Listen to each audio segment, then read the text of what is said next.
your sex problem is very rarely a sex problem. A sex problem is very rarely a sex problem. It's a symptom. The problem is somewhere in the relationship. Welcome to the Wealthy, Wealthy, Wise podcast. If you would like to listen in on thought-provoking conversations with countercultural thought leaders and experts in the fields of wealth, health, and relationships, the 3 keys to having what I call a wealthy life, then this is the show for you. I'm Krisstina Wise, real estate investor, best-selling author, Falling for Money, and founder of Wealthy, where I serve as your personal guide to money, health, and happiness. This week, I interview Stacey Martino. Stacey is a good friend of mine who has dedicated her life to the study of healthy, happy relationships and marriages. In this episode, we dig into the key, mostly unconscious, destructive patterns that hurt romantic relationships and things we can change to improve and grow the marriage in order to feel more love. If you are in a love relationship and or are married, there are tons of gems to pick up from our conversation.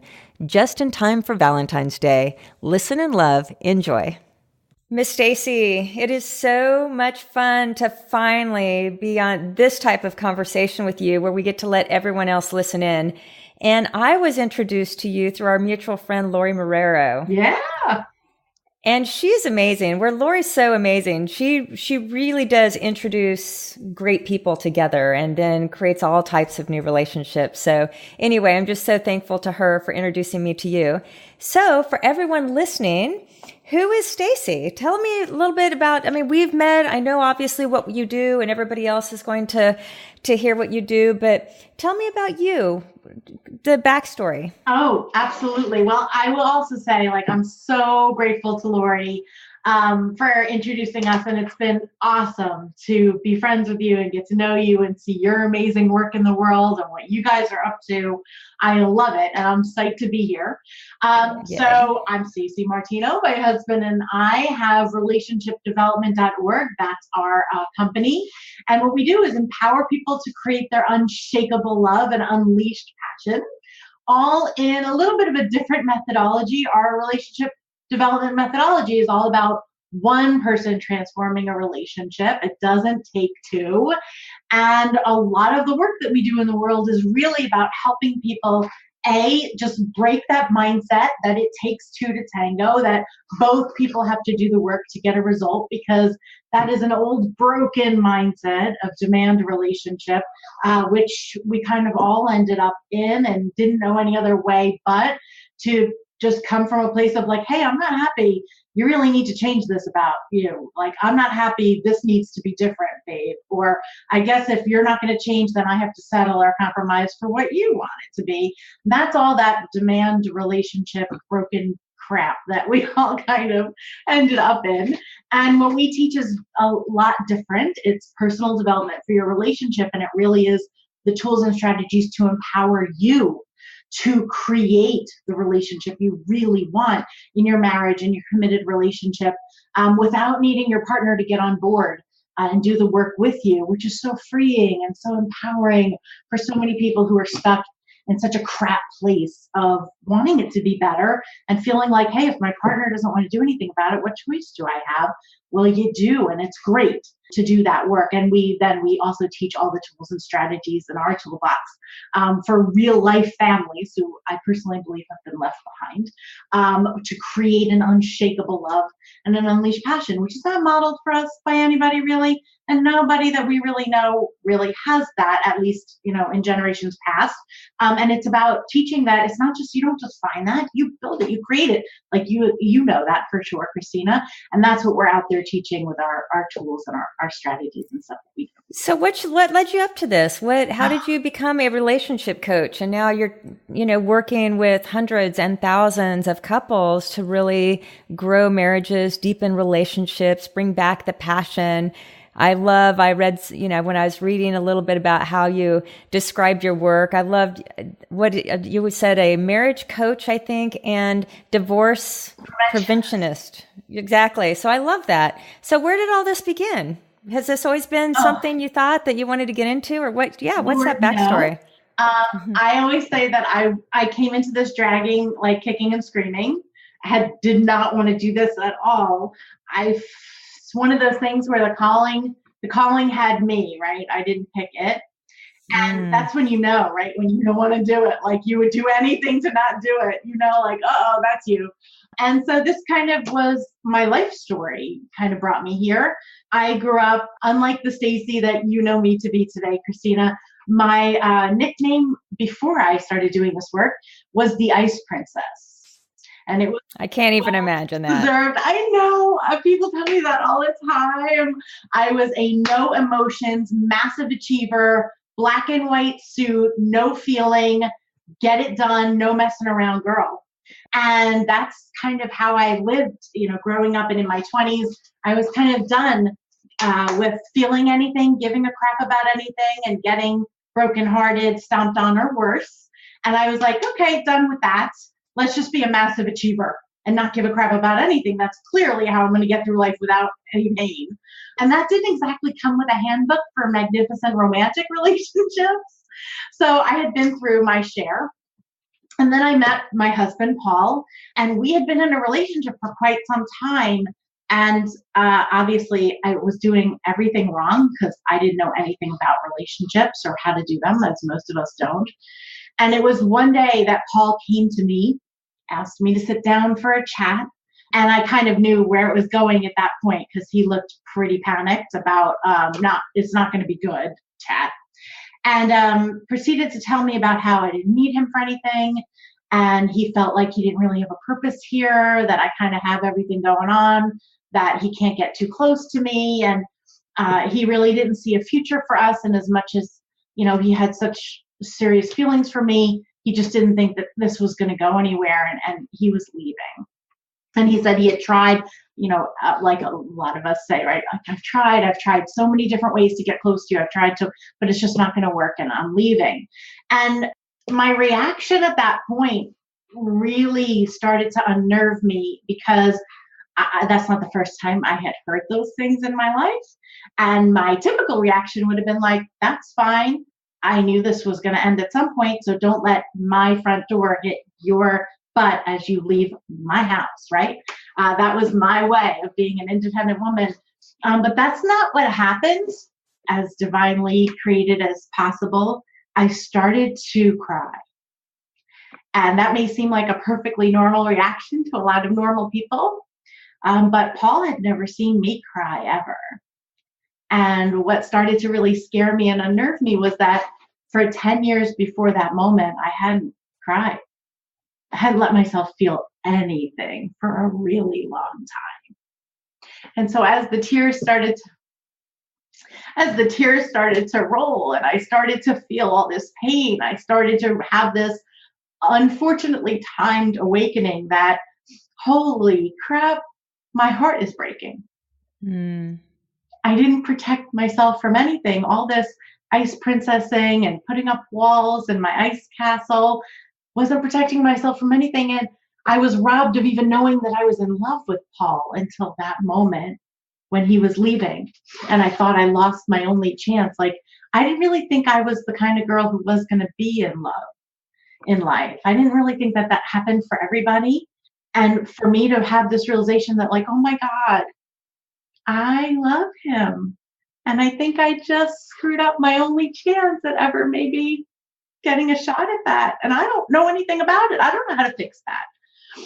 So I had this awakening in that moment as the tears started to flow. And I realized I haven't really been living my life. I've been hiding from my life, just trying not to get hurt.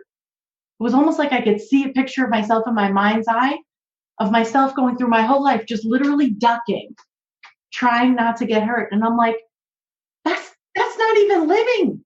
What am I protecting myself for? Clearly this hurts horribly. I was fooling myself. It's like going through life with what do they call those soldiers where like they put the shield, like it's like having a shield made out of tissues. I clearly was not really protecting myself from anything because all this pain came shooting in and yet I wasn't living. So I realized, like, I've got to jump in with both feet. I can't, even if maybe I'm not going to have a relationship with Paul, because I don't know how to do that anyway, but I have to live. I can't keep hiding from my life. And so I looked up and Paul was clearly like horrified then. He was trying to be like, let's just break up and stay friends. And I'm like hysterical crying.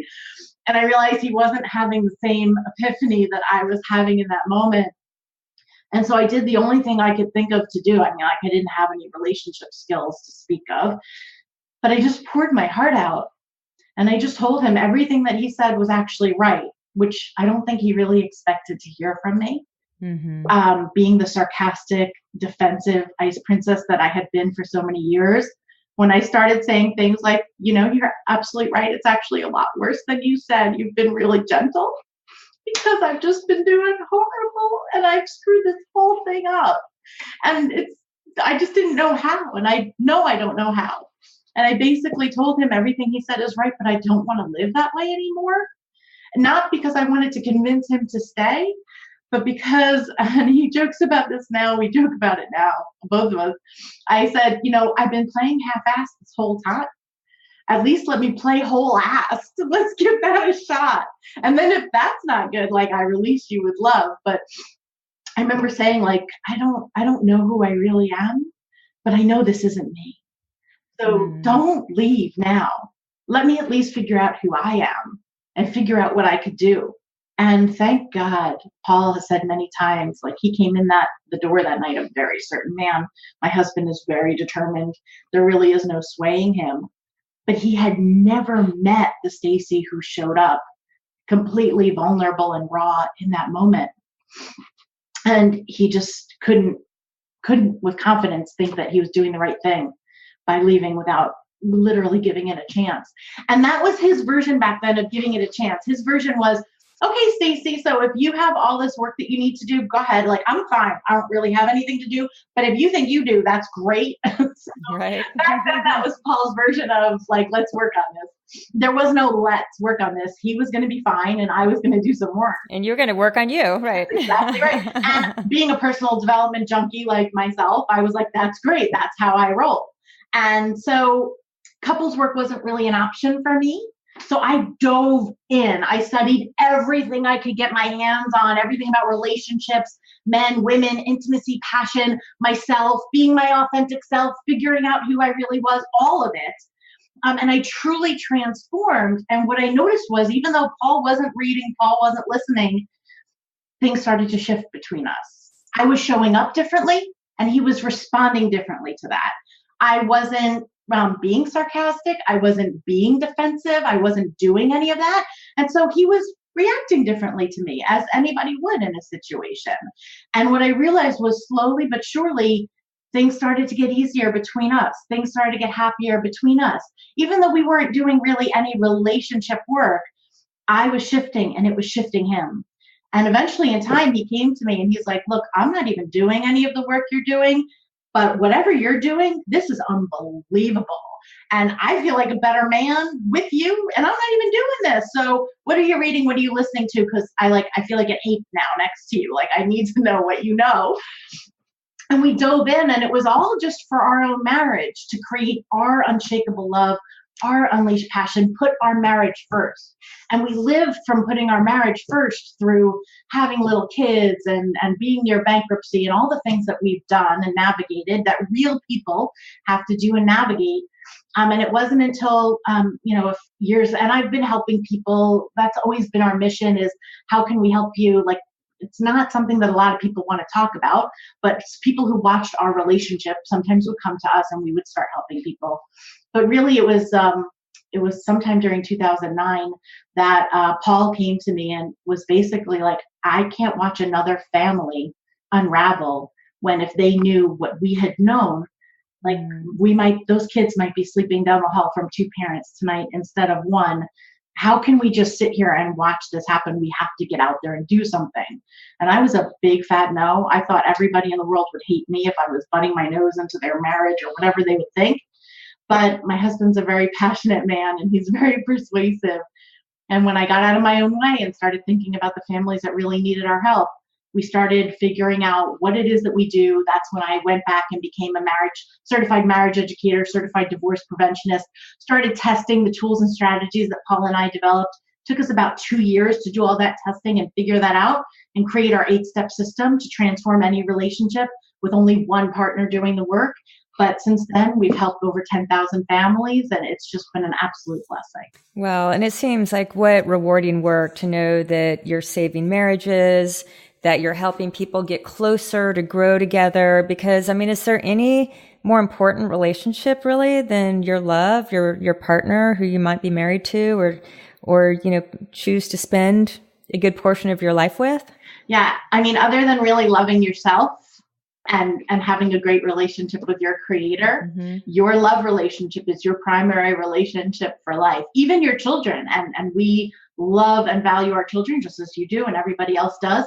But your parenting relationship with them is not forever. They will go. And they do go. Their job is to go.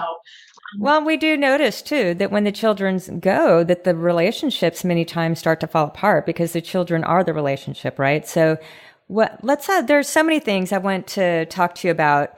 And one thing really is you're a strong woman. I know you're a type A, you're a creator, you're a doer, you're a builder. You're really strong. You're really powerful.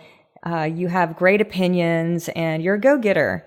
And so I know a lot of women that are like us, these type of very strong business owner, type A personalities. So for all those listening, like, how do you navigate that in your marriage to where you're still strong, Stacey, but your man's still stronger? Or like, how do that might be a little bit outside the norm of a maybe more conventional relationship? What do you say to that? Yeah, and that's all about the masculine feminine energy dynamic. And that's actually a huge focus of most of the work that we do. Because it's really an epidemic right now that a lot of women like myself as the ice princess, we've moved into our masculine in order to be successful. And a lot of men in the past generations now have kind of softened and been more nurturing to be more acceptable and to not scare people. And it's just become more natural, well, not more natural at all, but more acceptable. And it's created this flip-flop where women are operating more from their masculine, men are either checked out or operating more from their nurturing, kinder, gentler feminine. And it creates this like no passion, this fizzle, and it exhausts both of us because we're not operating from our authentic core energy. Right. And so what we teach is you absolutely, and what I know for sure is that I absolutely can operate as the full force Stacey that I am and operate from my feminine, because feminine energy is an energy, not an action. I can still take massive action. I can still create. I can still move things forward and be powerful and come from an energy of femininity instead of masculinity in everything that I do. And actually, and I'll explain the difference in a minute, but what I have found, which is awesome, is that your energy is part of your authenticity. So if your authentic core is feminine or your authentic core is masculine, that's part of your authenticity. So when you operate from the opposite, you are never going to be as powerful as you will be when you operate from your core, because you're being inauthentic. And being inauthentic, you will never, ever be more powerful than when you are purely authentic. That is your most powerful place. And so unfortunately, a lot of people, a lot of women misunderstand that, to be in my feminine, I kind of have to like roll over like a doormat, not say anything, not speak up, let him lead and take over. And then I'm, weak, pansy ass, like whatever you want to think of it. And there's all of those misunderstandings. But truly, that is not feminine energy. And that might have been a model from decades past of what women ended up doing, but that's not feminine energy. Feminine energy is only two things and nothing else. It's an openness, it's an open energy, and it's a willingness to be vulnerable. That's all feminine energy is. And everything else, the pushing, the driving, the controlling, all of that is masculine operating tools and masculine masks that women wear. Whenever we're pushing, driving, controlling, that's all masculine energy in a woman. And so to come from a place of openness and a willingness to be vulnerable when you're a powerful, creating, awesome woman is about being completely and fully committed to the what and the why outcome without being completely controlling on the how and the when. Say that again. That was really good. Being fully powerful and creative in your feminine is about being fully and totally committed to the what and the why outcome without being completely in control and pushing and driving on the how and the when. Wow. When you stay in that space, like with our mission, I am fully committed that anyone who wants a relationship education should get one. And I will stop at nothing until we reach everybody. I'm fully committed that anyone that wants to transform their marriage should be able to do that. And we should heal families. And about how that happens and about when that happens, I work collaboratively with a lot of people. I stay in allowing, I follow divine guidance, and I'm always championing and moving things forward, but I'm not pushing, driving, and controlling the how and the when. I'm also open, I'm collaborating, I'm co-creating, and I'm using my feminine energy. And actually that calls in a lot more, a lot bigger. And we have grown a lot faster than little Stacey Martino ever could have made happen.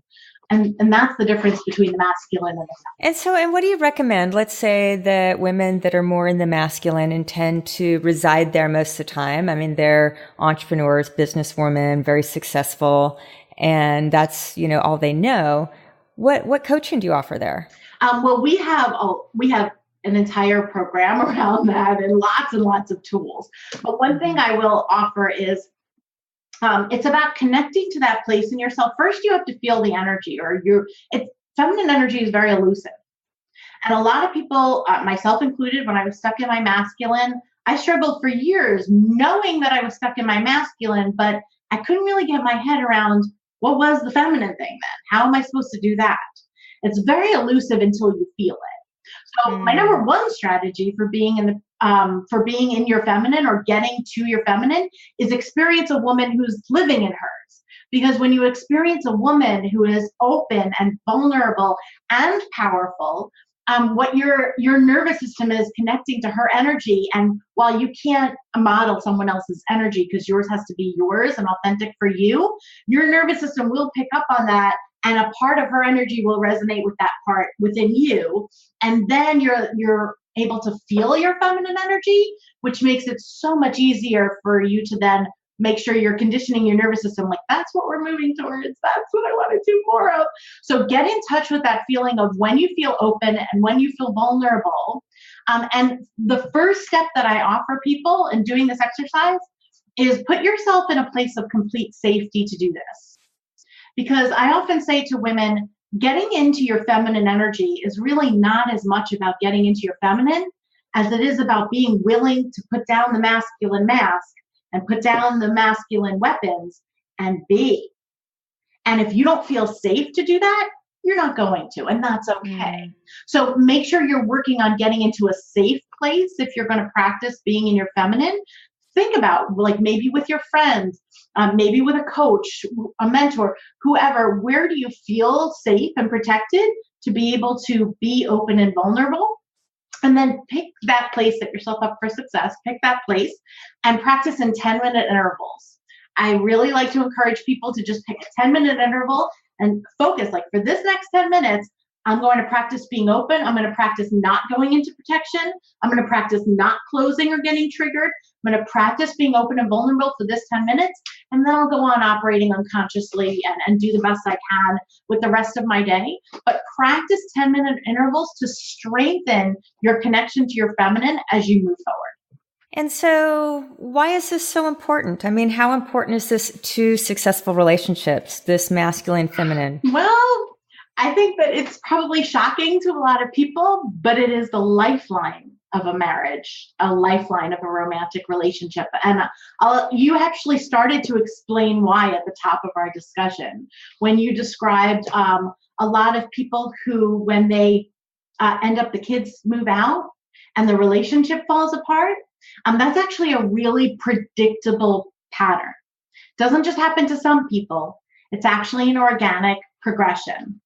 We have a tool that we created to explain it called the salad versus the garbage. It's based on that old joke. If you've ever heard that joke, what's the difference between salad and garbage? Time. Ah, right. You're right. That's a good one. It's the same thing with the difference between a passionless relationship and a relationship that's hanging by a thread. The only difference between those two relationships is time. Because what happens is when we start living passionless and we're not having sex with the only person we're really allowed to have sex with, the rejection and the pain starts to build. And it starts to become what we refer to as living parallel lives, where you go through life living with that person, co-parenting, being friends with that person, but literally trying not to bump into that person too much, because every bump is a painful reminder of what you're not sharing with that person anymore. And eventually those parallel lives become to the point that whatever was keeping you together is no longer, or moves out of your house. And you end up realizing, like, what am I doing here? Can I really live this way for another 40 years? Who am I? Do I really want to be with this person? And then you realize, holy crap, I'm the garbage, right? I went from salad, passionless, to garbage, hanging by a thread. And that only difference was time. And that's because passion is the life force of any relationship. And without it. Is that the masculine and feminine that creates that? that? So what creates passion is masculine and feminine energy. What creates passion is differences. What creates love is sameness. What creates passion is differences. And a lot of people get in love and they start having the kids in common and the house in common and friends in common. We build lots of sameness, which is awesome for love. And that's why the natural progression in a long-term relationship is the passion starts to fizzle, because you have so much in common, you're losing the differences. And then the passion naturally fades over time, which is an organic process unless you flip it. And one of the best ways to flip it is to cultivate the difference between the masculine and the feminine, the polarity charge. When masculine and feminine combine, there's a combustion of passion. But unfortunately today, with this flip-flop, and with both of us being parents and both of us working and both of us doing everything, we've kind of ended up in this meh place where most of the energy, passion, excitement, and hot sex have gone, and we end up in this passionless relationship. And that's why the masculine feminine piece, until you fix that, a lot of people focus on lack of sex as the problem. Lack of sex is a symptom. The passion is the problem. The masculine feminine energy flip-flop is the problem. If a woman getting into her feminine and a man stepping into his mature masculine, not immature, but mature, to protect, provide, and serve his woman, when those two come together, like, watch out, man. And so what do you recommend as far as, let's say, women allowing their men to be masculine? I mean, what does that look like because again, there's that fine balance when you're business, going after it, that sort of thing, and can do a lot of things, if not almost everything on your own. So how does that work? What do you coach there so that there is that feeling of masculinity? There is that feeling of being the man and being able to take care of a very strong woman? Well, here's the thing. It comes in a lot of phases, but the first piece about allowing is, yes, it's really important to be someone who can meet all of your needs for yourself at high levels so that you're whole and you're happy. And that is really key. And then allowing your partner to meet your needs for you is a choice, not a need because you're empty and you need them to complete you, but because you're full, but you're willing to be vulnerable to create a rock solid foundation of a marriage by allowing your partner to meet some of your needs for you instead of choosing to meet them for yourself. What you're doing is allowing him to serve. And it's a vulnerable thing because maybe he doesn't each time. And you need to be willing to navigate that to grow a relationship. But it's a choice. A woman who doesn't have her needs met and needs her husband to meet them, that's going to be an empty bucket trying to go to an empty bucket. Nobody ever gets full. But when we really do the work and we meet our own needs, but then we make a choice to allow him to serve instead, that's a powerful thing. That's a powerful thing that creates a union, that creates a oneness between two people. And it doesn't happen overnight. A lot of relationships are not ready for that. because we've really never navigated how to align as a team. We've never really understood all the differences between the masculine and feminine to allow our partner to be who they are uniquely wired to be. We have a lot of expectation that we carry about our partners, that they should be, do, think, and process the same way we do.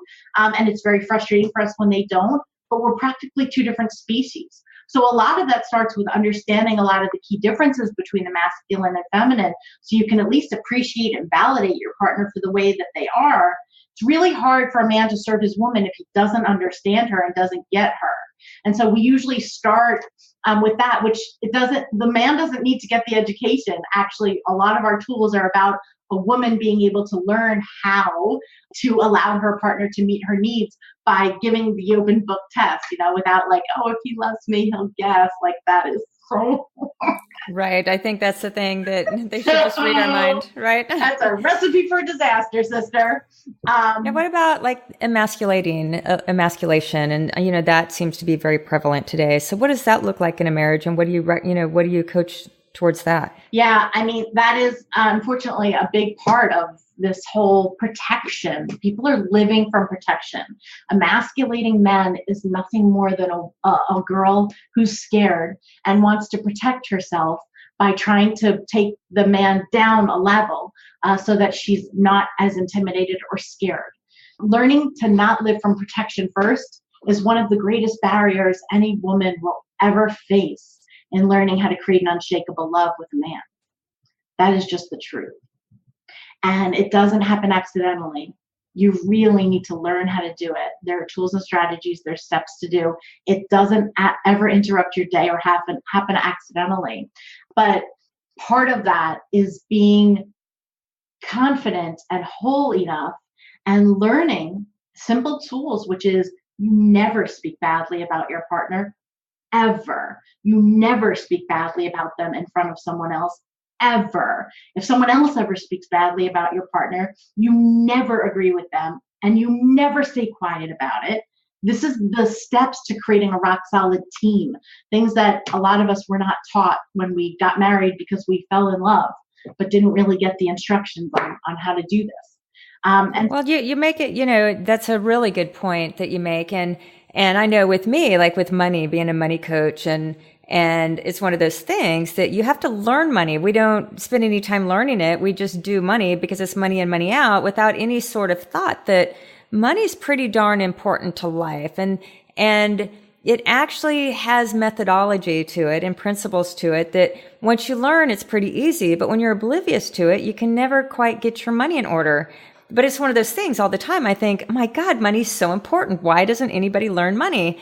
So relationships are darn important, right? And same thing. We just go into relationships and marriages and we don't get any training. We don't learn anything. We don't read any books. We don't study it for what's most important. Money and marriage are, two of the most important things in life. Yet we just go thinking, we should just know how to do this and do this really well. And what you're saying is there's things to learn when you know these things, and when you know and you have some tools and you can understand some strategy, you can really create and develop the relationship you want. Is that? Absolutely. But we have to learn these things. Like, it's not obvious, right? It's not obvious. It's not intuitive. Unfortunately, what is intuitive is counterproductive to everything you want. You don't have to look far to see it. There's broken, miserable, unhappy people in broken marriages and unhappy relationships everywhere you look. This is kind of the disposable relationship society that we've been handed. And we did not know how to get ourselves out of this. Where there is no training is just beautifully said. Everything you said was just absolutely perfect. And that's why Paul and I are always saying, like, it's 2017. We know how to do this now. Like, here it is. It's 8 steps. This is the toolbox. Everybody should learn this. Like, everybody should. It should be. Everybody should learn this. Exactly. Learn money, and everybody should learn their body and health too. Right. And none of it's rocket science. It just takes a little bit of study and just to your point. But I love what you said, and I find it absolutely true with money and most of life in general, is that whatever is common, or just common sense or intuitive, tends to be the opposite of what you need to be doing. Absolutely. Almost, Absolutely true. And you can always look around and see, because if the masses are suffering, then the common sense is the wrong answer. Exactly. I love that. I love that. So I know a lot of people that, they have struggles in their relationships and they go to a lot of counseling and therapy.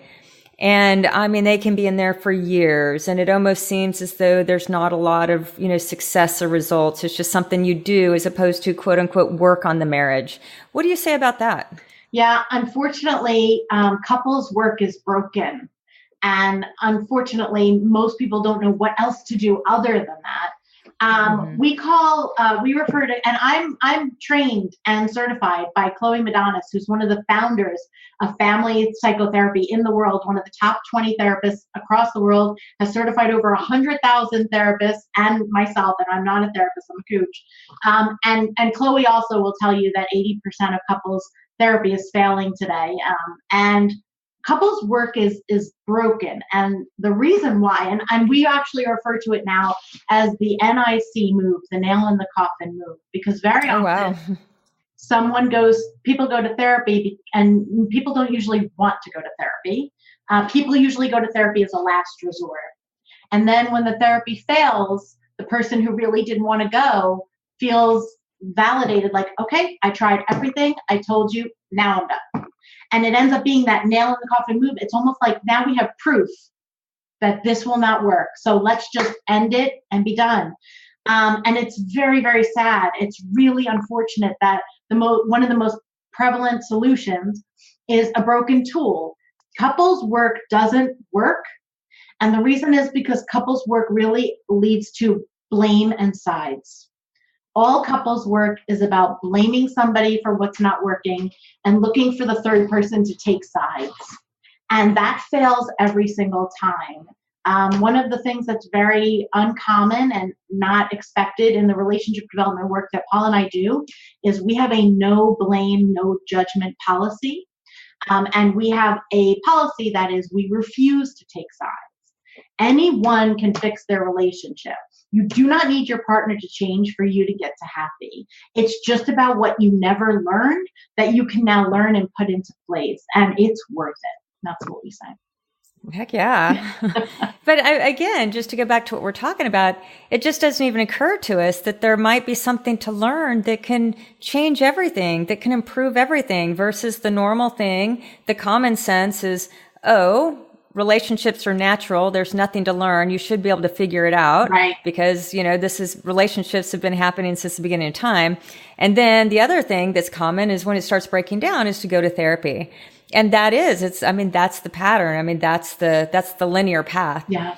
And, I just love what you're saying is that no, at any moment you can choose right now to change your relationship, right? Yeah. So would you say, what about a relationship that's headed for divorce, that is very rocky? Same principles, same strategy, same tools. Can you prevent a divorce from happening that's pretty darn close? Yeah, we do that all the time. That's my everyday. The two most common relationship phases that come to me are either passionless and want to prevent it from getting worse, or hanging by a thread, where they are either heading for divorce or one person or both are considering it. And it is the same process. It is the same tools. And I'll tell you what, you might, you know me, Krisstina, but someone who's listening might be surprised what I'm about to say. But it doesn't really matter if the marriage is going to be saved or not. The work is not optional.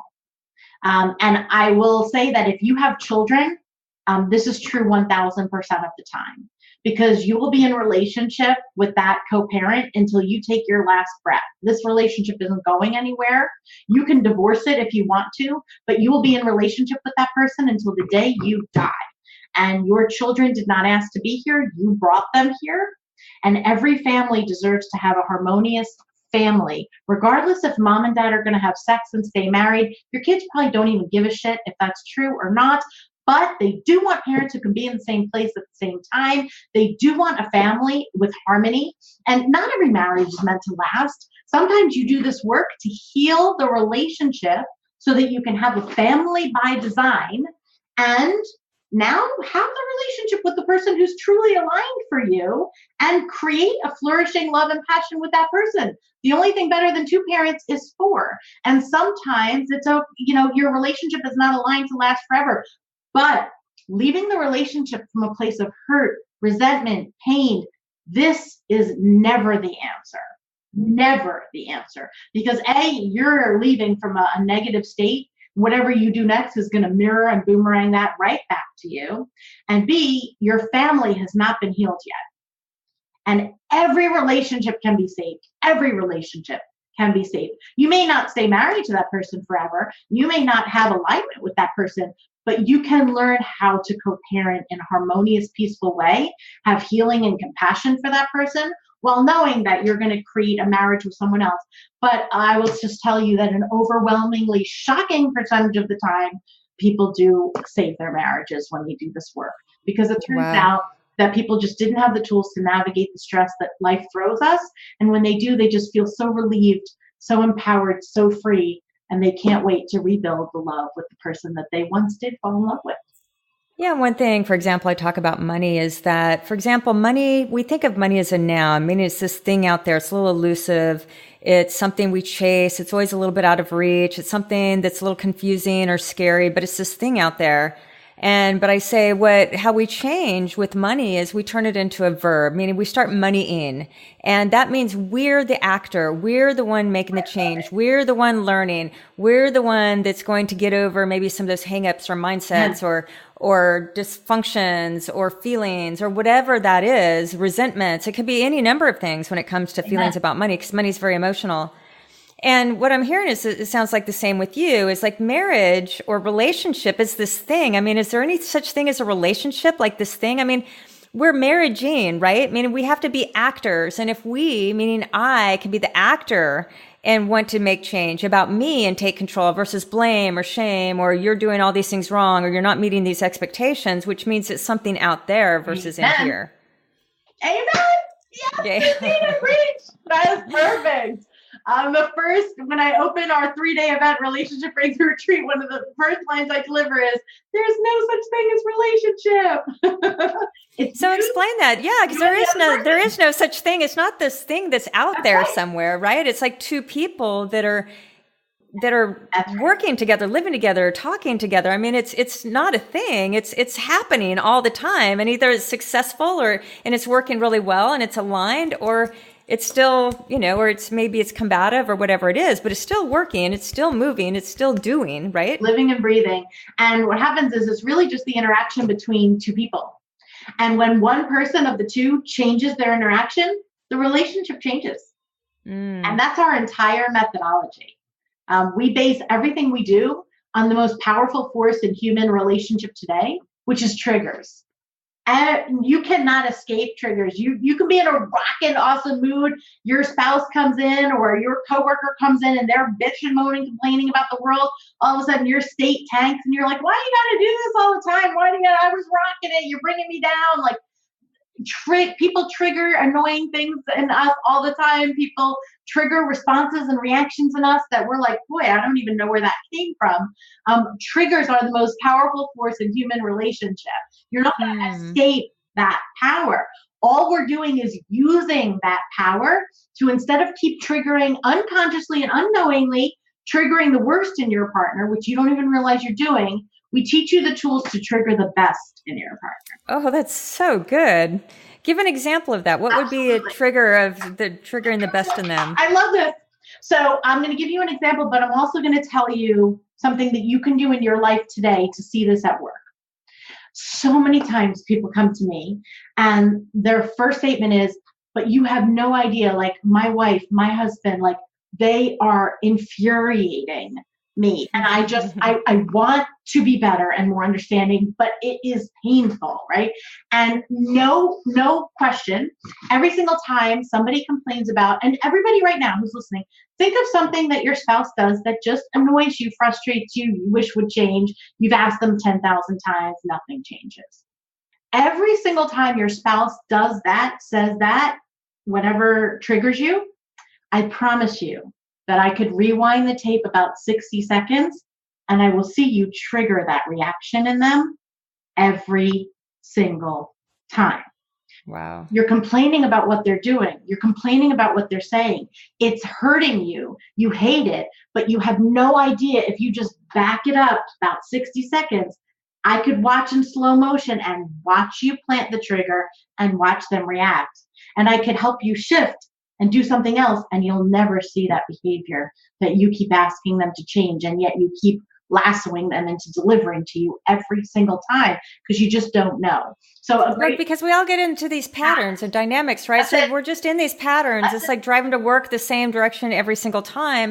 You're unconscious. I mean, it's just that we get to these places of total unconsciousness. So we're in these patterns and we don't even know we're in them, right? That's right. So I'll give you an example of a trigger that is off a lot of people's radars. Men, people in the masculine energy, really do not like unsolicited help. So when a man hasn't asked for help and somebody offers help, very often a man can perceive that as like, you don't think I got my shit together? Like, you don't have confidence in me? You don't trust me? Like, I didn't ask for your help. And unfortunately, women are like massive helpers, right? We're taught from a very young age, if you want to be a good girl, you offer help all the time. This causes a lot of unnecessary kerfuffle between men and women. And so very often a woman will say like, I don't know why he's so angry or he's being so rude to me. All I did was come over and start helping him with the project that he's working on, right? And all of a sudden he's like, hey, I'm working on something. You do this to me all. You think you can do it? Fine, you do it, right? And he walks away. And she's like, can you please tell him to not be so angry with me, not be so rude? Why did he throw everything and walk away? I'll tell you why. Because you offered unsolicited help. And he felt like you undermined him and you didn't trust him. Now, a lot of women will react to that and be like, hey, grow up, buddy. Like, why do you have to react that way? Or you could decide to help people and meet them where they are and understand how people are wired and not judge them for being wired the way that they are. It's like a lot of us have multiple children, and I don't know how many kids you have, Krisstina, but you have two. So very often when we have multiple children, they come out, one comes out night, the other one comes out day, right? And they're very different. And at first we start to parent the second one the same way that we parented the first one until that really backfires badly. That's a good example, right? And we keep persisting for probably like 6 to 8 months with it, thinking this kid's going to pick up with the program until we realize like, shit, I don't think this stuff works for my second one. And we realize that we have to be the parent that our child needs us to be for them. And that's a different parent for each of our kids. And yet we don't offer that same level of compassion and maturity to our spouse who's completely different than us.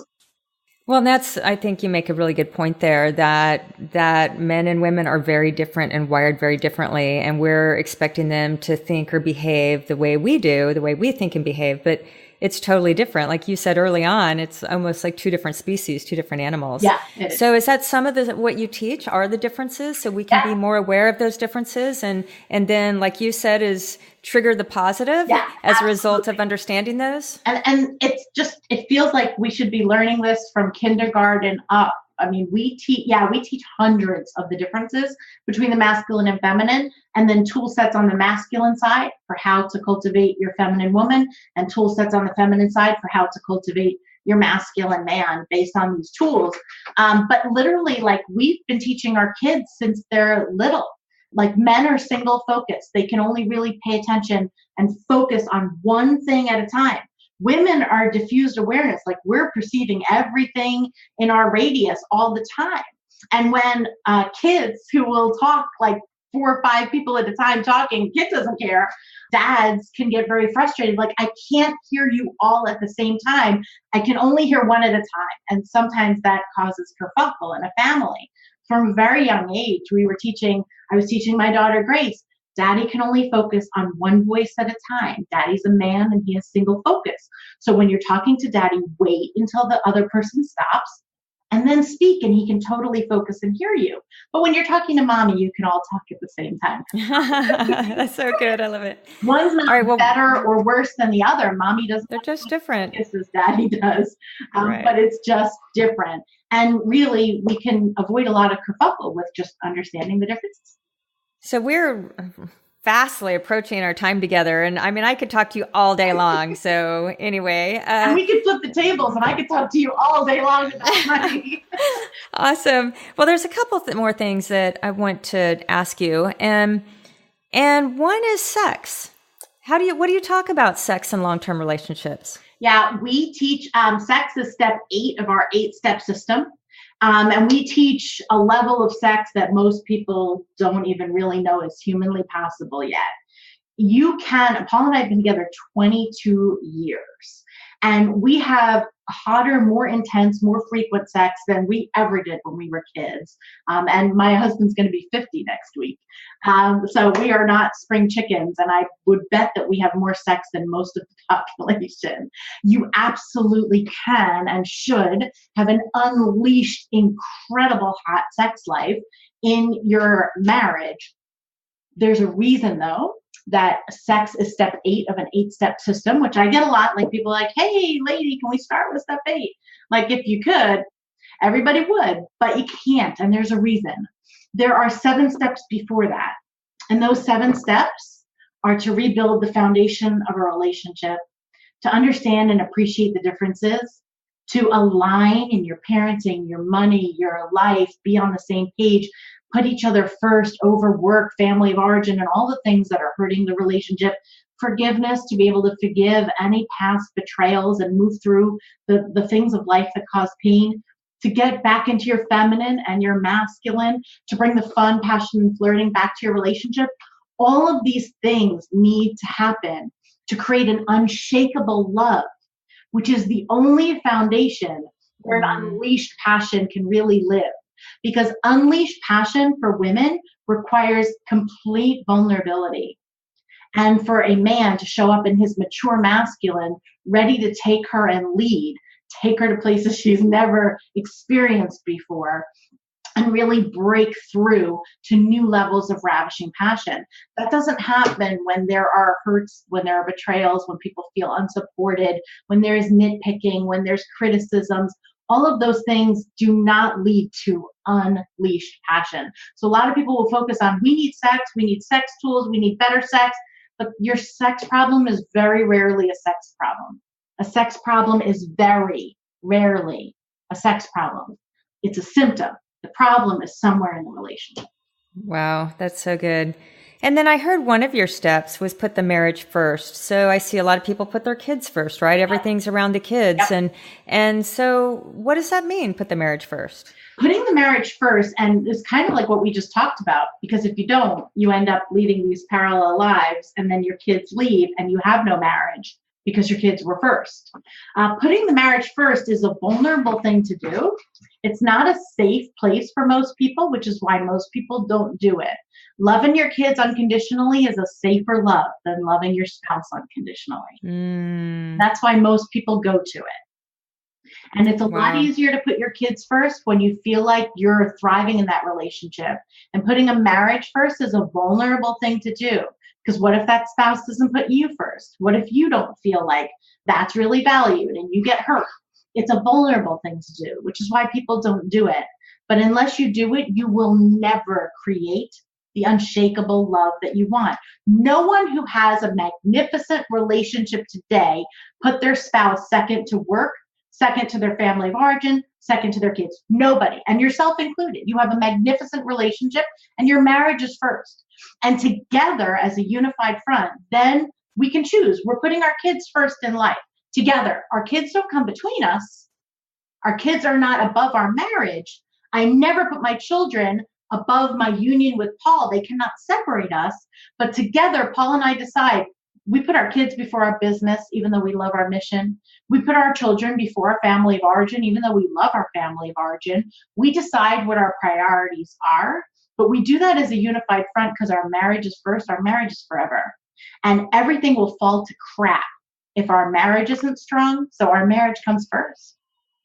All right. So a couple more things. And I went to a John Gray relationship weekend, and one thing he said is he calls them high testosterone women, and it's important that the same thing you're saying is that even with high testosterone women, your man has to out testosterone you, right? I mean, they still have to out masculine you, and you need to let that happen.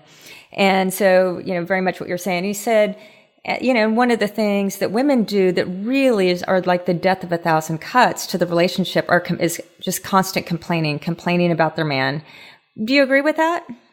Well, just constant complaints. I would say that in any relationship, not just your marriage relationship, anytime you're complaining, what you're doing is really blaming the other person instead of shifting yourself. And every time you do that, what you've done is you've taken all the power to change things and you've handed it to the person that you're probably unhappy with, and basically sat there like, I'm going to wait here until you fix that for us. And you might be waiting there a lifetime. Right. And so in any relationship, you render yourself powerless the minute you blame someone else. The minute you lack personal responsibility, we're done. You cannot fix it.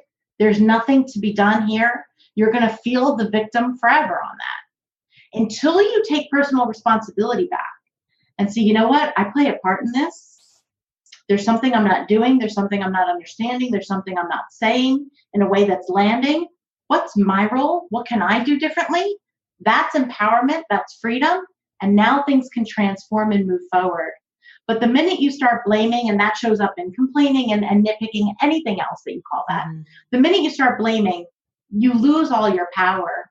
And that's why we teach our students not to blame. It's not just that we won't allow you to trash talk your partner, because we won't, but it's also disservice to you because you're not going to change anything. There was something you needed to learn. Every problem in your life right now is a life lesson that's trying to get to you so that you wake up and learn it.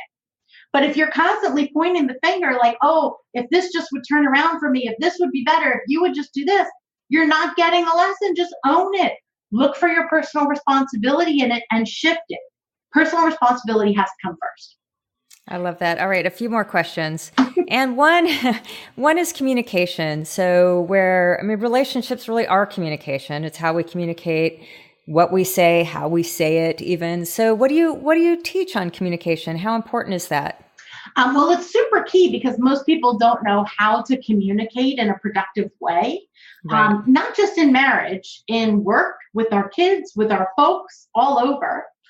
We teach us a tool, actually, we're working on a book for it as well, called BRIC Conversation, which is a framework that I developed over a number of years for how to have a productive, honest conversation with anyone, no matter how uncomfortable, in a way that moves things forward without fighting.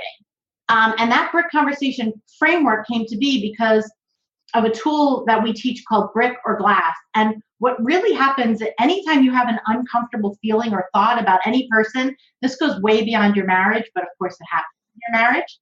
You have two choices, right? You can either avoid it and stuff it, not talk about it, or make like passive aggressive statements about it. And that's really taking that broken glass and spreading the broken glass on the foundation of your relationship, because you'll be tiptoeing around that forever. Or you can harness your compassion and your courage, take a brick and put that big, messy brick on the foundation of a relationship and have an honest conversation that's productive, which honors the other person too. And you'll be standing on a brick foundation the more you do this that can't be knocked down. The whole key for having a productive conversation, a brick conversation, is not coming from an energy of blame and not asking the other person to change.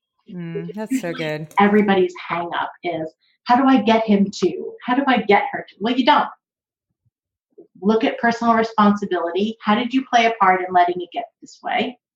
Where's your responsibility in this dynamic that has not just happened yesterday? And coming from a place of compassion and awareness and being able to speak from that place instead of blame. Anytime you're blaming or asking someone else to change, you're just fighting. You're not really having conversation, and you know where that's going to get you, and you can make that choice. But if you truly want to move things forward, then it's about really doing it strategically. Yeah, and probably having little ground rules. And I mean, basically the ground rule is no blame, right? No. Well, we actually have a 12-step framework in our BRIC Conversation for how to have that productively. But no blaming is a big one.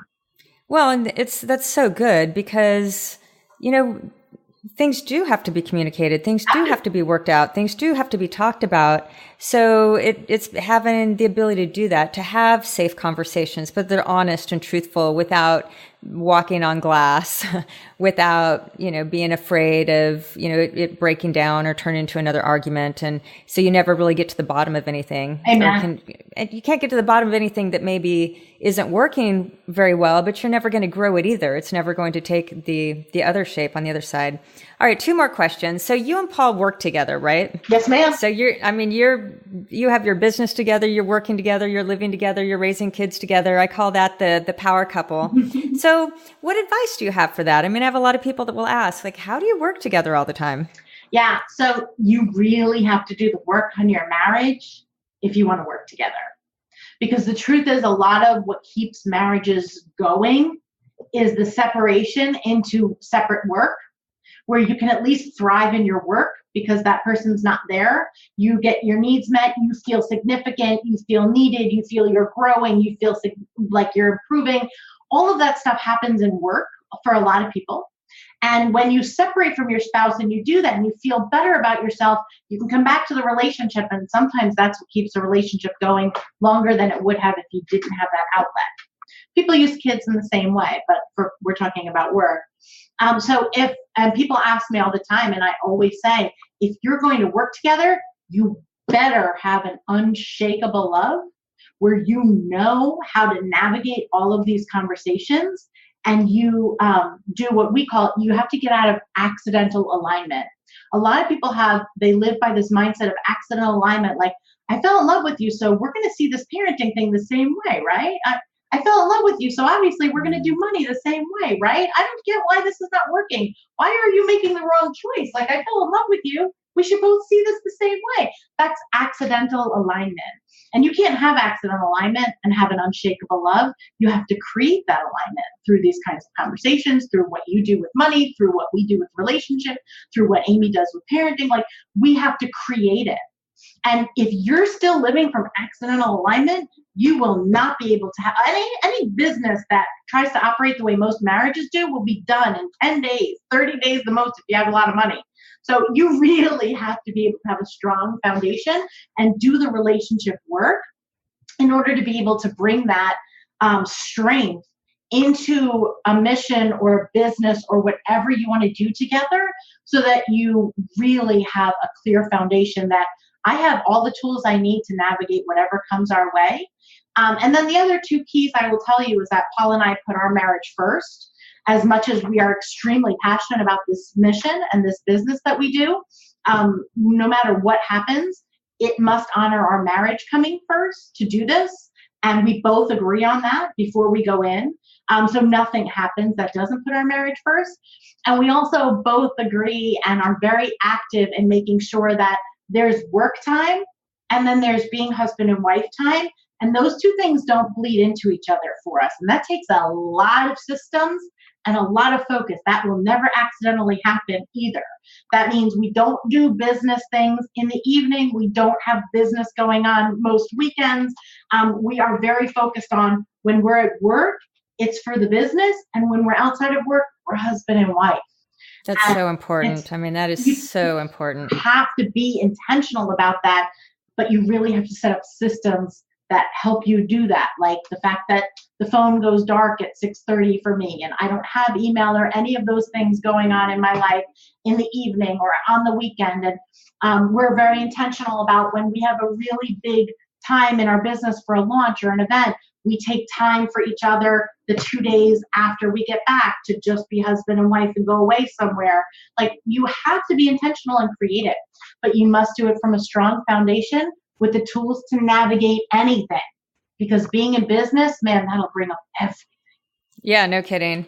Well, and I really love what you say here. And you're so right. Again, it's that common sense that relationships would just work itself out. And if you love me enough, then things should be easy. And I really love that. So we really, along with that common sense, this conventional and doesn't really work, is this accidental alignment. That is really, really good. And what I love what you're saying is like, no, we have to create the alignment. We have to decide what we want together. We need to determine, what do we want this marriage to look like? What do we want it to be like? What do we want to do together? What does this look like for both of us? And invent that or create that, and then create the alignment through choice, intention, and action. So that's so good, Stacey. All right. Just two more questions. One question is I saved the end, so that's what I ask everyone. So really just one more question. And that is really the idea of money in marriage. So where do you see money in marriage? I'm guessing that pops up in a few conversations, right? There is no such thing as a marriage conversation without a money conversation. There's no such thing as doing work on your marriage without addressing money. It just can't happen. You have to navigate that. What we teach, which is why I love partnering with you, is we teach the relationship alignment on the money side, and then we encourage them to work with you for the money side. Paul and I teach, and it might not be popular with everybody, but I know that you align with me on this from this mindset. There's no such thing as separate money if you have an unshakable relationship. If you are truly joined, then you are truly joined. And this represents another level of vulnerability that a lot of people are just not willing to take. It also represents that accidental alignment, Krisstina, where a lot of people these days just get into marriage and they keep leading their single lives being married, including single bank accounts and single job and single, I'll make this decision without checking with this. Like, people just keep living their single lives, even though they're married. And you see that the most in money. I can always tell how people are living, single or joined, whether their assets are separate or joined. It's a big teller. And so what we teach people is how to have a relationship and create alignment around money that honors your partner for how they're wired, right? Because I've found this unique, what I call little divine gift from God, that it seems like no two people with the same money mindset get married, right? They don't. It's always the opposite. I know. One of the secret gifts of marriage is that you must learn how to love and cherish and appreciate someone with a different money mindset than you. Because they have dreams and they have goals and they have fears, and they're not the same as yours. And until you really put their dreams, goals, and fears in your heart and create an alignment that honors that, you're not really married. You're not creating an unshakable love. And so maybe you're a spender and they're an avoider, or you're a saver and they're a spender. You must learn how to not judge or ask someone else to change, but truly cherish them and create through intention alignment together so that you can live from an aligned place with assets that are, there's no girl dollars and boy dollars, there's just money. Exactly. And money is just the tool to the means of fulfillment, right? And everything that it is that you want to create together. But you cannot have broken glass around money and have an unshakable love. It just is not possible. That's my turn to say amen, sisters. So amen. Well said. All right. So I ask this question of all my guests. And what I like to do on the Wealthy podcast is always do a little myth busting, because there's just so much conventional wisdom out there that even what we're talking about, some of that conventional wisdom is you get married and you'll just figure it out. And if you love each other enough, it's just happily ever after. And you're saying, nope, it doesn't quite work that way. There's a lot we need to learn. So when it comes to, anything that has to do with your expertise, relationships, or anything you see in life, is there a myth that you bump into on a regular basis where you really just want to shout from the mountaintop saying, that is not true, that is sabotaging your future? Here's the truth. Yeah. The biggest myth that if I could only crack this one for everybody, I feel like my mission would be done, is that no one else needs to change in your world in order for you to get to happy. Say that again. That's so good. No one else needs to change in your world in order for you to get to happy. And so many people walk through their day like, oh, if the kids would just, oh, if he would just, if you would just, like, everybody walks through their day like, oh God, if this person at work wasn't so stupid. Like everything that upsets you, you want someone else to change or something else to change or come around to go your way. So then you can be happy. It will never, ever happen because the world that we're on right now doesn't work that way. It is for you to create your happiness, for you to learn how to wire yourself to be happy. No one else is going to change to make you happy, and that's not the way this world was set up. So when you start empowering yourself to be happy and to live happy and to do the work to get rid of the false beliefs and the gunk and the old mindset and all that crap and create your life by design instead of living a life by default, then you will be happy regardless of anything that goes down in life. That's the way life really is. You're so great. Well, that's just a perfect place to complete. So you're so generous with your time. I know everybody listening is going to want to find you and your programs and do a little relationship tune-up. And so we'll put all that in show notes and make it very easy for everybody to find you. But thank you so much. I know how busy you are. So the fact that you took so much time with me today, it's a real honor. So thank you very much. Oh, I love being with you, Krisstina. See you soon, sweetie. Okay. And so ends another episode of the Wealthy Life podcast, where Krisstina brings you unconventional, cutting-edge strategies from leading experts to optimize your wealth and your health. As a token of gratitude for listening, go to fallingformoney.com and download a free copy of her best-selling book, Falling for Money. If you're ready to change your relationship with money, head on over to fallingformoney.com and download your free copy today.